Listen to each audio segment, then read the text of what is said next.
Yehovah Elohim Svaot. Kadosh, Kadosh, Kadosh. Please fill me and lead me, and cover me, and stir me, and speak through me with your Ruach HaKodesh, that I may speak your written words with boldness and humility to those who listen. I ask all these things in Yeshua HaMashiach's name. Amen. We'll start with the Shema. Listen and obey. Children of Yehovah, pay careful attention and respond. Yehovah is our power and authority. Yehovah works in unity with himself, and you shall act upon your love to Yehovah with your power and authority, with your thoughts and mind, with your entire body, and with all the muchness that you have. Yod, He, Vav, He, hand, behold, nail, behold. Ezekiel chapter 16. The word of Yehovah came to me, human being, make Jerusalem realize how disgusting her practices are. Say that Yehovah Elohim is telling Jerusalem, by origin and birth, you are of the land of the Canaani. Your father was an Emori, and your mother was a Hittite. As for your birth, on the day you were born, nobody cut your umbilical cord, washed you in water to clean you off, rubbed salt on you, or wrapped you in cloth. No one seeing you had enough pity on you to do any of these things. No one had any compassion on you. Instead, you were thrown into an open field, in your own filth, on the day you were born. I passed by and saw you there, wallowing in your own blood. And as you lay in your blood, I said to you, live. Yes, I said to you, as you lay in your blood, live. I will increase your number just like plants growing in the field. And you did increase. You developed. You reached puberty. Your breasts appeared, and your hair grew long. But you were naked and exposed. Again, I passed by you, looked at you, and saw that your time had come, the time for love. So I spread my cloak over you to cover your private parts, and entered into a covenant with you, says Yehovah Elohim, and you became mine. Then I bathed you in water, washed the blood off you, and anointed you with oil. I also clothed you with an embroidered gown, gave you fine leather sandals to wear, put a fine linen headband on your head, and covered you with silk. I gave you jewelry to wear, bracelets for your hands, a necklace for your neck, a ring on your nose, earrings for your ears, and a beautiful crown for your head. Thus you were decked out in gold and silver. Your clothing was of fine linen, silk, and richly embroidered cloth. You ate the finest flour, honey, and olive oil. You grew increasingly beautiful. You were fit to be queen. Your fame spread among the nations because of your beauty, because it was perfect, due to my having bestowed my own splendor on you, says Yehovah Elohim. But you put your trust in your own beauty and began prostituting yourself because of your fame, soliciting everyone passing by and accepting all comers. You took your clothes and used them to decorate with bright colors the high places you made for yourself, and there you continued prostituting yourself. Such things shouldn't happen, and in the future they won't. You also took your beautiful jewelry made of my gold and my silver, which I had given you, and made for yourself male images, with which you continued to prostitute yourself. You took your embroidered clothing and covered them. You set my olive oil and my incense in front of them, and you took my food which I gave you, my fine flour, olive oil, and honey, that I have given you to eat, and set it in front of them to give a pleasant aroma. That is how it was, says Yehovah Elohim. Moreover, your sons and daughters, whom you bore me, you took and sacrificed them to devour. Were these fornications of yours a casual matter? Killing my children, handing them over, and setting them apart for these idols? In all your disgusting practices and fornications, you never remembered the condition you were in when you were young, naked, exposed, and wallowing in your own blood. So after all this wickedness of yours, woe, woe to you, says Yehovah Elohim. You built platforms and made yourself high places in every open space. You built high places at every street corner, turning your beauty into an abomination, spreading your legs for every passerby, and multiplying your acts of fornication.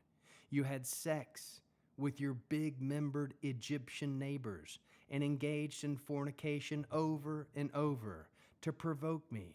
So now I have stretched out my hand over you, diminished your nation, diminished your ration of food, and put you at the mercy of those who hate you, the daughters of the Plishtim, who find your lewd behavior revolting. Still unsatisfied, you acted like a whore, also with all the people of Ashur. Yes, you fornicated with them and were still not satisfied. You multiplied your acts of fornication with the land of the traders of the Casdim and still weren't satisfied. You are so weak-willed, says Yehovah Elohim. You do all these things, behaving like a shameless whore, building your platforms on every street corner, making your high places in every open space. And yet you aren't like a whore, because you scorn getting paid. Here is a wife who commits adultery, who goes to bed with strangers instead of her husband. But also, instead of receiving gifts like every other prostitute, you give gifts to all your lovers. You bribe them to come to you from all over the place and have sex with you. You are the opposite of other women. You solicit the fornication, you aren't solicited, and you pay them, they don't pay you, you're the opposite. All right, you whore, listen to the word of Yehovah. Yehovah Elohim says, because your filth has been poured out and your privates exposed through your acts of fornication with your lovers, and because of all the idols of your disgusting practices, and because of the blood of your children which you gave them. Therefore, look, I am going to gather all your lovers to whom you have been so very nice, all the ones you hate, right along with all the ones you love. I will gather them against you from all over the place and expose your private parts to them, so that they will see you completely naked. I will pronounce you the sentence that applies to women who commit adultery and murder. I will bring on you the death decreed for furious jealousy. Yes, I will hand you over to them, and they will make a ruin of your platforms, tear down your high places, strip you of your clothes, and take away your jewels, and leave you naked and exposed. They will also bring a mob against you, who will stone you to death and hack you to pieces with their swords. They will burn your house to the ground and execute judgment against you in the presence of many women. I will make you stop fornicating, and you will never again pay for a lover. Yes, I will satisfy my fury against you, but after that my jealousy will leave you, and I will calm down and no longer be angry. Because you didn't remember the condition you were in when you were young, but enraged me with all these things. Therefore, I will bring the consequences of your ways on your own head, says Yehovah Elohim. You committed these obscenities in addition to all your other disgusting practices. Everyone who quotes Proverbs will quote this proverb against you. Like mother, like daughter. Yes, you are your mother's daughter, who despises her husband and children. You are the sister of your sisters, who despises their husbands and children. Your mother was a Hittite, and your father an Emory.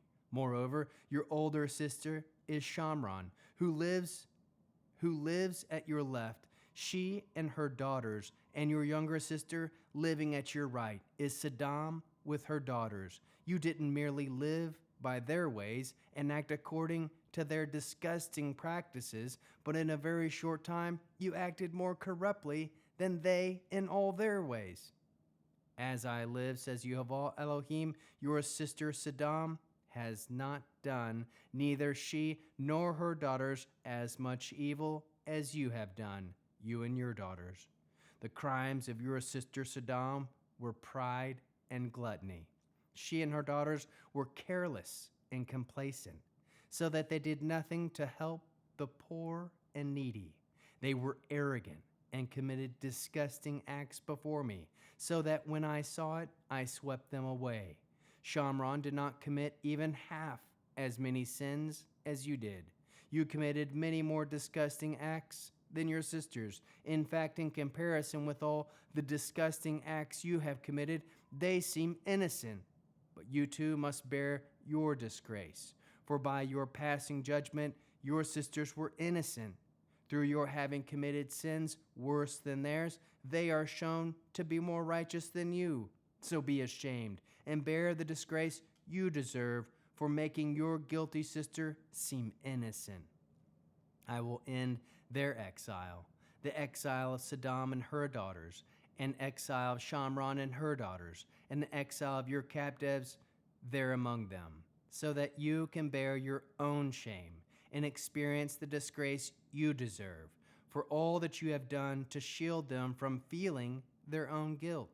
Your sister Saddam with all her daughters and Shamron with all her daughters will return to their previous condition, and you with your daughters will return to your previous condition. When you are so proud, you spoke with contempt about your sister Saddam before your own wickedness was exposed. But now the daughter of Aram mock you. So do your neighbors, and the daughters of the Plishtim on every side are repulsed by you. You have brought it on yourself with your depravities and disgusting practices, says Yehovah. For here is what Yehovah Elohim says, I will do to you as you have done. You treated the oath with contempt by breaking the covenant. Nevertheless, I will remember the covenant I made with you when you were a girl, and will establish an everlasting covenant with you.